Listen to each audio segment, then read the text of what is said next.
नमस्कार मित्रांनो, ठरलं तर मग या मालिकेच्या आजच्या भागामध्ये मी तुम्हा सर्वांचे अगदी मनपूर्वक स्वागत करते. आजच्या भागामध्ये आपल्याला पाहायला मिळतं, आता प्रिया नाटक करत अश्विनला म्हणते, अश्विन अरे तू या सगळ्या गोष्टींवर विश्वास ठेवू नकोस, असे फेक व्हिडिओ बनवले जातात.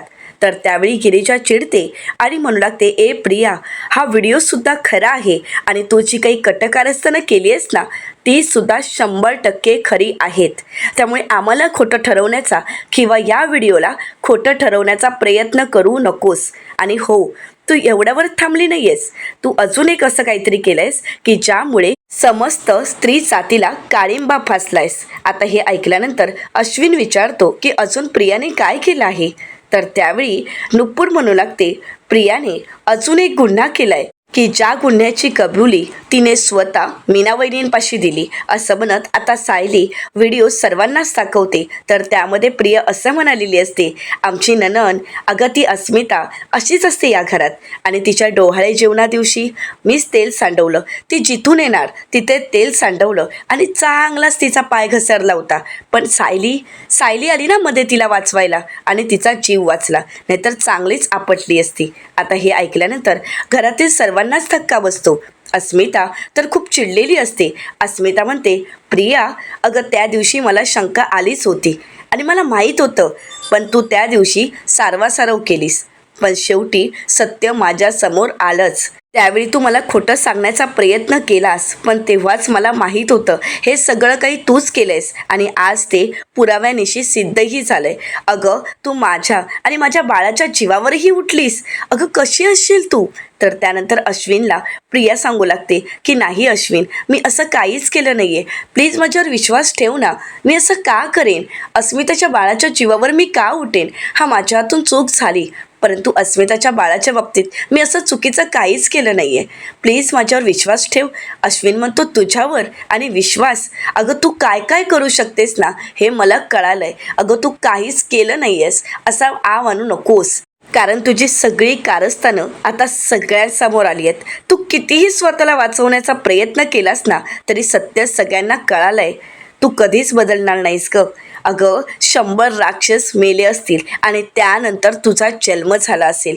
कुठे दुर्बुद्धी सुचली आणि मी तुझ्यासारख्या मुलीशी लग्न केलं, असं म्हणत आता अश्विनला पश्चाताप होत असतो. तर प्रिया अश्विनला म्हणते, अश्विन अरे माझ्या हातून तेल सांडलं हे मी तेव्हाच कबूल केलं होतं, पण तरीसुद्धा मी अस्मिताच्या बाळाला काही होईल यासाठी मी असे प्रयत्न केले नाही आहेत. आणि तरीसुद्धा तुम्हाला वाटत असेल की मी चुकले, तर मी तुम्हा सगळ्यांची माफी मागायलाही तयार आहे. अस्मिता ग तू तरी माफ कर मला. तर अस्मिता म्हणते, ठीक आहे मी तुला माफ करेन. आता हे ऐकल्यानंतर घरातील सर्वांनाच धक्का बसतो. तर प्रतापराव म्हणतात, अस्मिता? तर अस्मिता म्हणते, एका अटीवर. तर प्रिया म्हणते, हो हो, कुठलीही अट सांग, मला ती मान्य असेल, परंतु प्लीज मला अस्मिता माफ कर.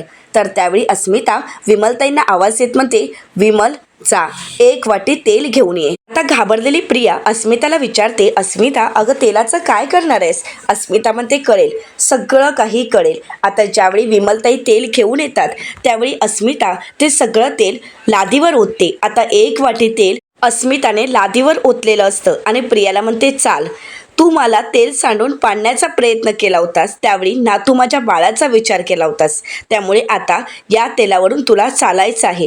तर प्रिया अस्मिताला म्हणते, पण अस्मिता अगं. अस्मिता म्हणते, आता कसला विचार करतेस ग? तू तर प्रेग्नेंटही नाही आहेस, तरीसुद्धा तुला विचार येतोय की तू पडलीस तर? आणि त्यावेळी माझ्या पोटात बाळ होतं, मी 3 महिन्याची गरोदर होती आणि तेव्हा मात्र तुझ्या मनात विचार आला नाही ना? मग आता चल. प्रिया नकार देत असते. अस्मिता चिडते. त्यावेळी नाईलाजाने प्रियाला त्या तेलावरून चालावं लागतं आणि शेवटी त्या तेलावर घसरते आणि प्रिया खाली पडते. ती चांगलीच आपटलेली असते. अस्मिता म्हणते, मी सुद्धा अशीच पडले असते आणि त्यावेळी माझ्या बाळाला सुद्धा काहीही होऊ शकलं असतं, पण त्यावेळी सायलीने माझ्या बाळाला वाचवलं, माझा जीव तिने वाचवला. तर आता नुपूर म्हणू लागते, अगं अस्मिता, तिला कितीही काही बोललो तरी काहीच फरक पडणार नाही. प्रिया अगं त्यावेळी सायलीने अस्मिताचा जीव वाचवला, परंतु अस्मिता प्रेग्नेंट होती आणि त्यावेळी त्यांना माहीत होतं की हे तेल तू सांडलेस, पण त्या घरातील सगळ्यांनीच तुला माफ केलं. हा त्यांच्या मनाचा मोठेपणा, पण तो मोठेपणा तुला दिसलाच नाही ग प्रिया. तर गिरिजा म्हणते, अगं इतक्या चांगल्या देव माणसांशी तू इतक्या खालच्या पातळीला जाऊन वागलीस. पूर्णा आजी, कल्पना काकी, प्रताप काका आणि घरातील प्रत्येक जण यांनी तुला किती प्रेम दिलंय, किती प्रेमाने वागवलंय आणि तू मात्र त्यांच्या या प्रेमाचा गैरफायदा घेत राहिलीस. या सगळ्यांनी अगदी मनापासून तुला आपलंसं मानलं. पण ज्यावेळी तुझे खरे रंग त्यांना दिसायला लागले त्यावेळी मात्र त्यांनी तुला त्यांच्यापासून लांब केलं. तरी सुद्धा तुला इजा व्हावी असं त्यांनी कधीच काहीच केलं नाही. पण तू प्रिया, अगं अस्मिता ताईच्या पोटातील बाळाचा सुद्धा तू विचार केला नाहीस, त्याला सुद्धा तू सोडलं नाहीस. तर प्रतापराव म्हणतात, तन्वी तुझी प्रत्येक चूक आम्ही पोटात घातली, हीच तर आमची सगळ्यात मोठी चूक होती. तू आमच्या पाठीमागे काय काय करतेस हे तर आम्हाला कधी कळलंच नाही. तर कल्पनाताई म्हणतात, अगं तुझ्यावरच्या प्रेमाने आम्ही आंधळे झालो होतो, पण तू तर या घराचं वाटोळं करायला निघालीस.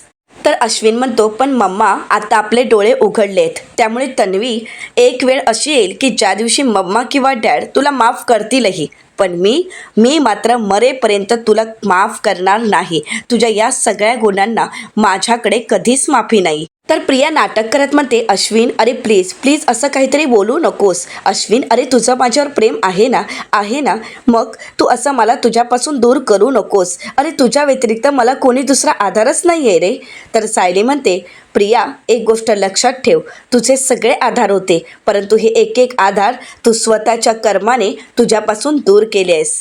तरी सुद्धा आता तू अश्विन भाऊजींकडे कसली भीक मागतेस. आता मात्र अर्जुन खूप चिडलेला असतो. अर्जुन म्हणतो, मम्मा अगं तू कसली वाट बघतेस. या मुलीने इतके काही प्रताप करून ठेवले आहेत की तरी सुद्धा अजूनपर्यंत ही मुलगी याच घरात आहे, परंतु मम्मा या मुलीला आपल्या घरात येणं अलाउड नाही आहे. तर प्रिया नाटक करत म्हणते, नाही प्लीज मला घराबाहेर काढू नका. या घरची सून बाहेर गार्डनमध्ये चिखलात राहायला लागली तर मग या घरची अब्रू नाही का जाणार. मी एकदा नाही तर हजारदा माफी मागायला तयार आहे, पण प्लीज प्लीज मला घराबाहेर काढू नका. कल्पनाताई म्हणतात, यापुढे एक शब्दही बोलू नकोस, चल तू माझ्यासोबत. असं म्हणत कल्पनाताई प्रियाचा हात पकडतात आणि तिथून तिला उठवत अडगळीच्या खोलीपर्यंत घेऊन येतात. आता सर्वच जण आवाज देत म्हणतात, कल्पना अगं काय करतेस. अस्मिता म्हणू लागते, मम्मा अगं तिला बाहेर काढ, कुठे घेऊन चालली आहेस तू. परंतु कल्पनाताई तिला अडगळीच्या खोलीत ढकलतात आणि म्हणू लागतात, आता तुझ्यावर दया केली असं समज किंवा तुझ्यावरचे उपकार समज, पण आता तुला इथेच राहायचं आहे. हे जे स्टोर रूम आहे ना, हीच तुझी जागा आहे. तर प्रिया म्हणते, का मी इथे का राहायचं आहे. या घरावर जितका तुमचा हक्क आहे तितकाच माझाही आहे. तर अर्जुन प्रियाला म्हणतो, तू जर हक्काची भाषा बोलत असशील तर मग मात्र मला कायद्याची भाषा बोलावी लागेल, चालेल. तर प्रिया घाबरते आणि म्हणू लागते, नाही नको, पण प्लीज कोणीतरी मला समजून घ्या. मी इथे स्टोर रूममध्ये नाही राहू शकत, माझा जीव घुसमटेल, प्लीज मला समजून घ्या ना. तर आता सायली म्हणते, तुझं नशीब समज की तुझ्यावर आम्ही एवढी दया केली. तर प्रतापराव म्हणतात, तुझ्या सासूला पाझर फुटला आणि म्हणूनच तुझ्यावर एवढी दया केली आहे समज, आणि तुला एवढी जागा तरी दिली आहे. नाहीतर तन्वी तुझी लायकी रस्त्यावरच राहायची आहे. तर आता कल्पनाताई म्हणतात, नाही म्हणजे तुला जर इथे राहायची शंका असेल ना तर मग मी आत्ताच्या आत्ता तुला घराबाहेर काढते, मग राहा रस्त्यावर फिरत. तर प्रिया म्हणते, नाही प्लीज मला घराबाहेर काढू नका. तर अस्मिता म्हणते, मग आता गप्प बसायचं.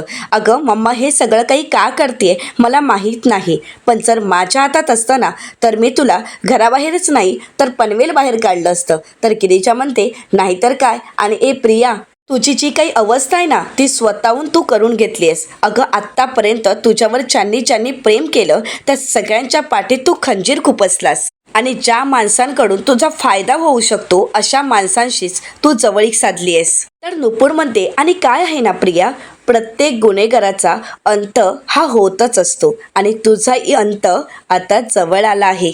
आणि आता त्यासाठी अर्जुन सायलीला जेवढी मदत लागेल तेवढी मदत करायला आम्ही तयार आहोत. तर अस्मिता आणि सर्वच जण प्रियावर खूप चिडलेले असतात. आता नुपूरने तर प्रियाचा चांगलाच बँड वाजवलेला असतो. तर त्यानंतर कल्पनाताई म्हणतात, आता तर तुला या सगळ्यातून कोणीच वाचवू शकत नाही, अगदी स्वतः तू सुद्धा. असं म्हणत आता कल्पनाताई प्रियाला त्या अडगळीच्या खोलीतच ठेवतात. तर प्रिया पुन्हा एकदा कल्पनाताईंचे पाय पकडण्याचा प्रयत्न करते. कल्पनाताई म्हणतात, मागे हो, आणि सर्वांनाच घेऊन तिथून निघून जातात. आता कल्पनाताई बाहेर येत दरवाजा बंद करतात. इकडे नुपूर आणि गिरिजाने विंडो सुद्धा बंद केलेली असते. तर अश्विन म्हणू लागतो, तिला आता कायमची आतच राहू देत, तिला घरात वावरताना मी नाही पाहू शकत. तर सायली म्हणू लागते, ती आता आतच राहणार आहे आणि बाहेर येणार ते सुद्धा आपल्याच मर्जीने.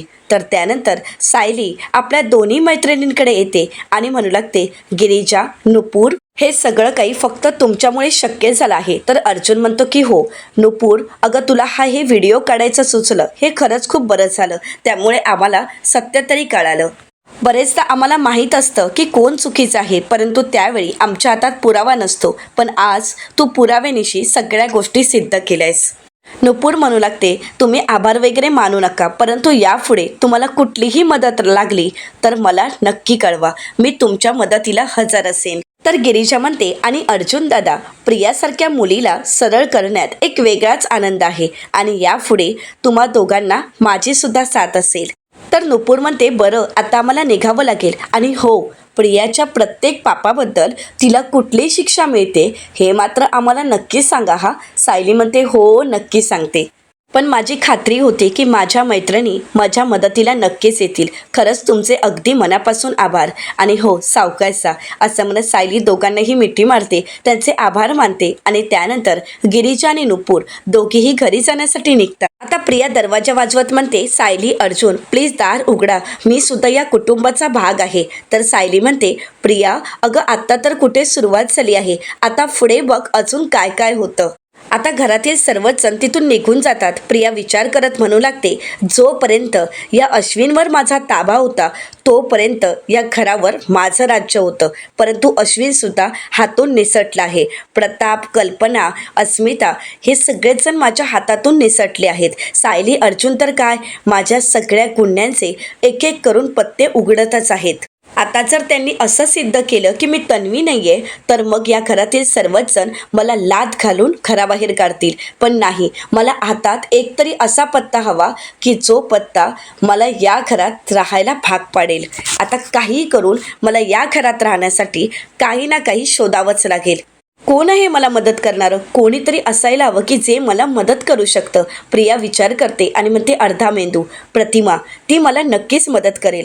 कारण ती कितीही माझ्यावर चिडली तरीसुद्धा तिला असं वाटते की मी तिची मुलगी आहे आणि मुलगी संकटात असेल तर ते आईला कधीच सहन होत नाही. आता तिचाच उपयोग करून घ्यावा लागेल, कारण प्रतिमाला या घरात मान आहे, त्यामुळे तिचा शब्द कोणीच खाली पडू देणार नाही. आता हिलाच फोन करते, असं म्हणत प्रिया आता प्रतिमा आत्यांना फोन करायला घेते.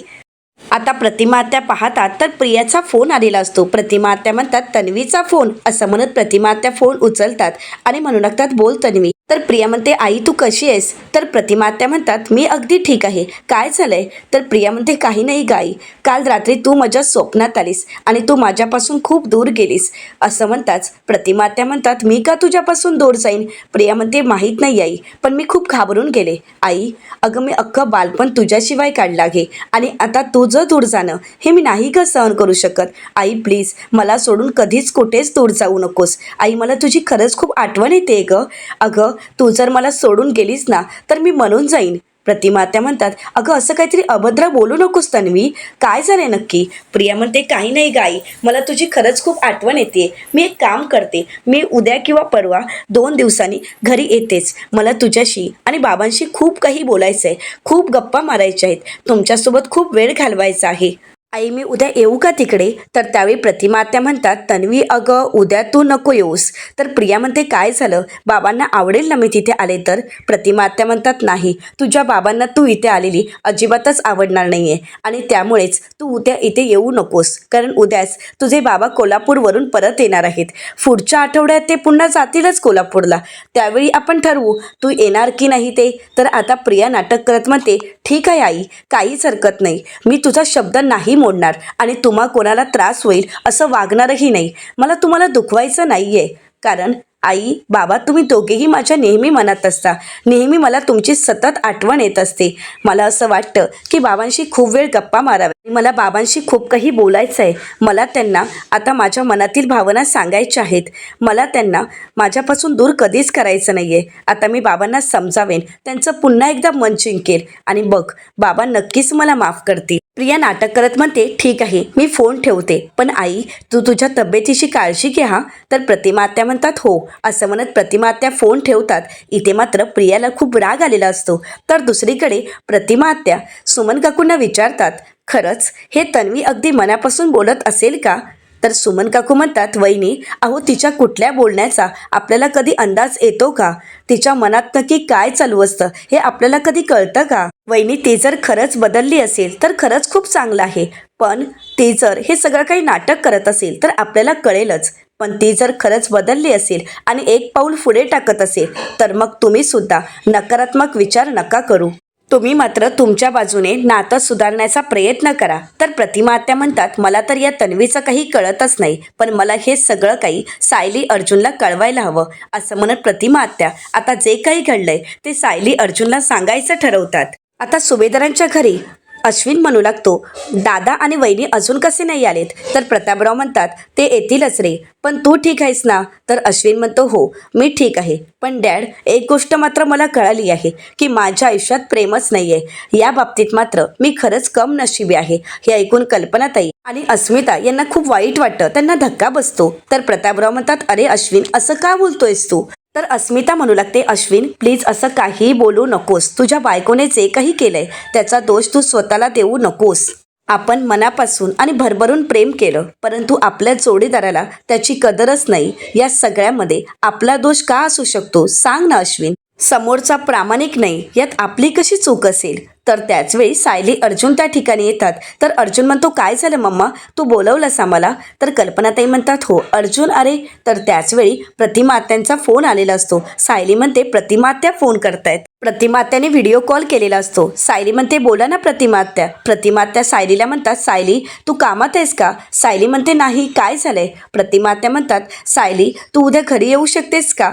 तर सायली म्हणते, का काय झालंय? तर प्रतिमा आत्या म्हणतात, नाही सहजच, पण तू आणि अर्जुन दोघंही याल का? सायली म्हणते, हो काहीच हरकत नाही. परंतु त्याच वेळी आता प्रतिमा आत्यांचा फोन कल्पनाताई घेतात आणि म्हणू लागतात, प्रतिमा अगं मी सायली आणि अर्जुनला दोघांना एकट्यांना बाहेर पाठवत नाही, आणि खरं तर उद्या मी त्या दोघांना मंदिरात घेऊन जाणार आहे. मी अभिषेक करायचा ठरवला आहे. म्हणजे सायली अर्जुनवर इतकी संकट आलीत, या संकटातून ते कसे बसे सावरलेत.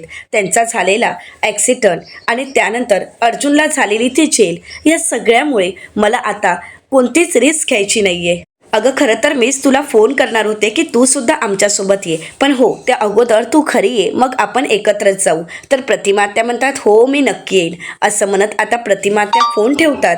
तर अस्मिता कल्पनाताईंना म्हणते, मम्मा अगं हे अभिषेकाचं मध्येच काय काढलंयस तू? कल्पनाताई म्हणतात, अगं फार वेळ नाही लागणार, आम्ही संध्याकाळच्या आत घरी परत सुद्धा येऊ. आता सायली विचार करत असते. तर अर्जुन विचारतो, बायको कसला विचार करतेस? तर सायली म्हणते, प्रतिमा आत्यांनी आपल्या दोघांनाच का बोलवलं असेल?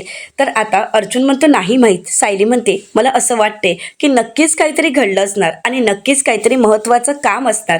तर अर्जुन म्हणतो, कळेल उद्या आपल्याला प्रतिमा आत्याशी बोलल्यावरच कळेल. तर आता कल्पनाताई अर्जुनला म्हणतात, अर्जुन बरं तू उद्या घरी आहेस ना? अर्जुन म्हणतो, हो मी उद्या घरी आहे, एक महत्त्वाचं काम आहे आणि त्यानंतर मी घरीच आहे, पण त्यानंतर मी येईन ना मंदिरात. तर प्रतापराव म्हणतात, कल्पना अगं अभिषेक अर्जुन आणि सायलीसाठी आहे ना, मग हे दोघंही हजर असणं खूप गरजेचं आहे. अर्जुनने उशिरा येऊन कसं चालेल?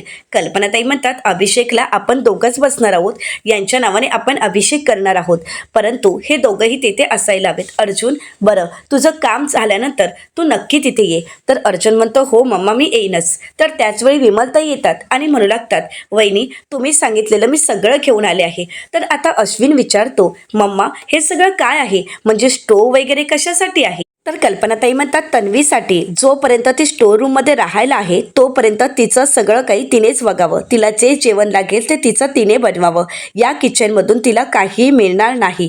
तर अस्मिता म्हणते, अगं मम्मा पण या सगळ्याची काय गरज आहे? अगं तिला खरं तर घराबाहेर काढायला हवं होतं, ती तिथेच सडली असती, नाहीतर कुठे गेली असती, का तू तिला घरात ठेवून घेतलंयस? तर कल्पनाताई म्हणतात, हो हे सगळं काही मलाही पटतंय, पण हे सगळं काही सायली अर्जुनने सांगितलं तसंच अगदी मी सुद्धा केलं आहे. तर आता मात्र घरातील कोणालाच प्रियाला घरात ठेवणं अजिबातच आवडलेलं नसतं. तर कल्पनाताई म्हणतात, पण तिचा आपल्याशी किंवा आपल्या घराशी काहीही संबंध नाही. तर दुसरीकडे जेलमध्ये आपल्याला पाहायला मिळतं महिपाशीकडे शांत बसून असतात. नागराज म्हणतो, महिपत अरे डोळे उघड, काय चाललंय तुझं? तू एवढा शांत का झालायस? अरे महिपत, माझं नाव नागराज आहे, पण चाल तुझी आहे नागासारखी. अरे पण तू सरळ का चालायला लागलायस? त्या माणसाने तुझ्या कानाखाली मारला आणि त्यानंतर तू त्याला परत म्हणतोयस की जर समाधान झालं नसेल तर दुसऱ्याही कानाखाली मार. अरे असं कसं बोलू शकतोस महिपत तू? अरे काय चाललंय तुझं नक्की? तुझ्या मनात तरी काय आहे? अरे काय हे मी काय बघतोय? अरे महिपत शिकरेचं नाव ऐकलं ना तरी लोक असे थराथर कापतात. आणि आता हाच महिपत शिकरे इथे म्हणतोय की भांडण तंटा नको, कशाला उगाच भांडण तंटे हवेत. अरे काय चाललंय नक्की? तर आता महिपत शिकरे नागराजला म्हणतात, नागराज शांत हो आणि डोक्यावर जरा बर्फ ठेव आणि थोडं डोकं शांत ठेव. उगाच चिडचिड करू नका नागराज शेठ, त्रास होतोय मला. तर महिपत शिकरेंना नागराज म्हणतो, हेच म्हणतोय मी. कुठे गेला तो महिपत शिकरे? खरा महिपत शिकरे कुठेतरी गायब झाला आहे आणि हा दुसराच कोणीतरी इथे येऊन बसला आहे. हा महिपत शिकरे नाहीये. पहिला महिपत शिकरे खूप वेगळा होता. नागराज शेठ, अहो शरीराने तोच महिपत शिकरे आहे मी, पण आता मनाने मात्र नाहीये. मनाने ठरवलंय की आता बस झाले हे सगळे काही पराक्रम. नको ते राडा, नको ती भांडणं आणि नको ते खून करणं, हे सगळं काही काय आहे आणि या सगळ्याने मी काय मिळवलं? मी जितका डोक्यात राग घालून घेईन ना तितके अजून दिवस मी इथेच सडणार आहे. मला इथून बाहेर पडता येणार नाही. आणि कसं आहे ना नागराज शेठ, अहो एका गुन्हेगाराला त्याच्या चांगल्या वागण्यामुळे सरकारने त्याची शिक्षा माफ केली आहे, त्याला सोडलंय. आता दुसऱ्याला पण सोडतील आणि कदाचित दुसरं नाव माझंही असू शकतं. त्यामुळे शांत राहायला काय हरकत आहे? तर नागराज महिपत शिकरेंना म्हणतो, अरे पण तो सचिन करतोय ना तुला मदत, सोडवेल ना तो तुला, मग तू काय एवढा घाबरतोयस आणि कशालाही नाटकं करतोयस? तर आता महिपत शिकरे नागराजला म्हणतात, नाटकं नाही आहेत नागराज शेठ, नाटकं ही अजिबात नाही आहेत. खूप धावलो, खूप थकलो, पण आता खरंच मी दमलो आहे या सगळ्याने. पण हाताला काय लागलं? फक्त माझी धावधाव झाली, पण हाताला मात्र काहीच लागलं नाही. मी इथे सडतोय आणि माझं लेकरू तोंड लपवत तिकडे पळतंय. पण आता बस झालं. आता ही सगळी कटकारस्थानं बंद करायची. आता मी ठरवलं आहे की आतापर्यंत जे काही जगलो, जी काही कारस्थानं केली, जी काही हाणामारी केली, जे खून केले ते बस झाले. पण आता मी आणि माझी पोर साक्षी आनंदाने जगायचं, ना कोणाच्या कुठल्या गोष्टीत पडायचं, ना कधी कोणाचा खून करायचा. आता मात्र नागराज मनाशीच म्हणतो, या महिपतचं डोकं फिरलंय. तो जर असाच चांगला विचार करायला लागला तर मी मात्र आयुष्यभर असाच जेलमध्ये सडेन. नाही, आता महिपतला हे सगळे विचार करण्यापासून मला थांबवावंच लागेल, नाहीतर मग मला मात्र आयुष्यभर जेलमध्ये सडावं लागेल. आता मलाच काहीतरी करावं लागेल. या महिपतला असे धोकादायक विचार करण्यापासून थांबवावं लागेल. तर दुसरीकडे सुभेदारांच्या घरी आपल्याला पाहायला मिळतं, प्रिया स्टोअर रूममध्ये राहत असते. तिथे पंखाही नसतो आणि शेवटी तिला पेपरने हवा घ्यावी लागते. आणि त्याचवेळी विमलताई पिशव्या घेऊन रूममध्ये येतात आणि म्हणू लागतात, तन्वीताई हे तुमच्यासाठी. तर प्रिया खुश होते आणि म्हणू लागते, आईने माझ्यासाठी खाऊ पाठवलंय का? बरं झालं, मला भूकच लागली होती. असं म्हणत प्रिया पिशव्या उघडून पाहते तर एका पिशवीत कपडे असतात तर दुसऱ्या पिशवीत भांडी असतात. प्रिया म्हणते, हे काय? तर आता विमलताई म्हणतात, वहिनींनी तुम्हाला सांगितलं आहे की यापुढे तुम्हाला आमच्या किचनमधून काहीच मिळणार नाही. तुम्हाला जे काही करायचं असेल ते स्वतःच करून खायचं आहे. त्यासाठी लागणारी भांडी वगैरे पाठवली आहेत. आणि हो, जे काही जेवणासाठी लागणार ते आजच्या दिवसापुरतंच आहे. उद्यापासून तुमचं तुम्हालाच बघावं लागेल. प्रिया म्हणते, आता आईचीच इच्छा असेल तर काही हरकत नाही, करेन मी सगळं काही. आता विमलताई तिथून निघून जातात. प्रिया मनाशीच म्हणते, ही कल्पी मला काय भिकारी समजते का? भिकाऱ्यासारखं हे सगळं काही पाठवून दिलं आहे. एवढीशी मुठभर डाळ आणि मुठभर तांदूळ. असं म्हणत आता प्रिया स्वयंपाक बनवायला घेते. कांदा कापत असताना ती चांगलीच रडत असते आणि आता स्टोववर जेवण बनवण्याची वेळ तिच्यावर आलेली असते आणि हाताला सगळं काळंही लागलेलं असतं. सायली अर्जुन हे सगळं काही दृश्य पाहतात. अर्जुन सायलीला म्हणतो, बघ आता तिचं कसं तोंड बंद झालं आहे. तर आता सायली म्हणते, अजून 2 दिवस थांबा, यानंतर हिची अशी काय अवस्था होईल ना की स्वतः कोणाला तोंड दाखवण्याच्या लायकीची सुद्धा राहणार नाही ही. तर येणाऱ्या पुढील भागामध्ये आपल्याला पाहायला मिळतं, सायली जानकी आणि सखीला फोन करते आणि म्हणू लागते, प्रतिमा त्यांना नेहमीच शंका येत असते की ही प्रिया खरंच त्यांची मुलगी आहे की नाही आणि म्हणूनच आता मला तिची एक परीक्षा घ्यायची आहे. तर जानकी सायलीला म्हणते, कोणती परीक्षा? तर सखी म्हणते, तू फक्त सांग सायली, काय करायचं आहे? सायली म्हणते, हो सांगते. असं म्हणत सायली आता तिचा प्लॅन सखी आणि जानकीला सांगू लागते. तर सायलीच्या प्लॅनप्रमाणे एका रूममध्ये आग लावलेली असते आणि प्रतिमा त्यांच्या ओरडण्याचा आवाज येत असतो, आग लागली आहे, प्लीज मला वाचवा.